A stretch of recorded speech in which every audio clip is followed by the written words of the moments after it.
യിലെ പ്രവാസികളെ സംബന്ധിച്ചിടത്തോളം വളരെ ഇമ്പോർട്ടൻ്റ് ആണ് പാസ്പോർട്ട് സർവീസസ്.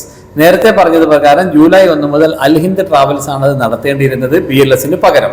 പക്ഷെ ഇപ്പോൾ വന്നിരിക്കുന്ന ഒരു അപ്ഡേറ്റ് ഇന്ന് ജൂലൈ 1-ാം തീയതി രാത്രി പറയുന്നത് നാളെ മുതൽ ജൂലൈ 2-ാം തീയതി മുതൽ അത് ഇന്ത്യൻ കൗൺസിലേറ്റ് ദുബായിലും ഇന്ത്യൻ എംബസി അബുദാബിയുടെ അങ്കണത്തിൽ വെച്ചാണ് നടക്കാൻ പോകുന്നത്. അതായത് ഇനി വാക്കിൻ ആയിട്ട് പോകുന്നവർക്ക് മാത്രമേ സർവീസ് ലഭിക്കുകയുള്ളൂ. നേരത്തെ പറഞ്ഞ പോലെയുള്ള അൽ ഹിന്ദിന്റെ സർവീസ് തുടങ്ങിയിട്ടില്ല എന്നുള്ളതാണ്. അതിന്റെ കാരണം അഡ്മിനിസ്ട്രേറ്റീവ് ഡിഫിക്കൽട്ടീസ് എന്നാണ് പറഞ്ഞിരിക്കുന്നത്. എന്താണെന്ന് അറിയില്ല. എന്തായാലും പ്രധാന വിവരം എന്ന് പറയുന്നത് ആർക്കെങ്കിലും പാസ്പോർട്ട് സർവീസ് റിന്യൂവലോ അതുപോലെ എന്ത് സർവീസ് ആണെങ്കിലും നേരിട്ട് കൗൺസിലേറ്റ് ചെല്ലുക. മാത്രമല്ല അത് വാക്കിൻ ആണ്, ഫസ്റ്റ് കം ഫസ്റ്റ് സർവ് എന്ന ബേസിസിലാണ്.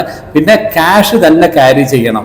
അതായത് അവിടെ ഇപ്പോൾ കാർഡ് കൊണ്ടുപോയിട്ട് നമുക്ക് എടുക്കാൻ പറ്റില്ല. ക്യാഷ് ആൻഡ് ക്യാരി ആയിരിക്കുന്ന സർവീസ് മാത്രമേ കൊടുക്കുകയുള്ളൂ.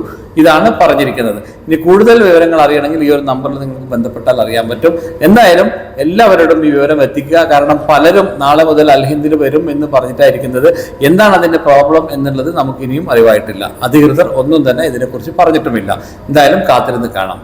മുനീർ അൽ വഫ വിത്ത് ലവ്.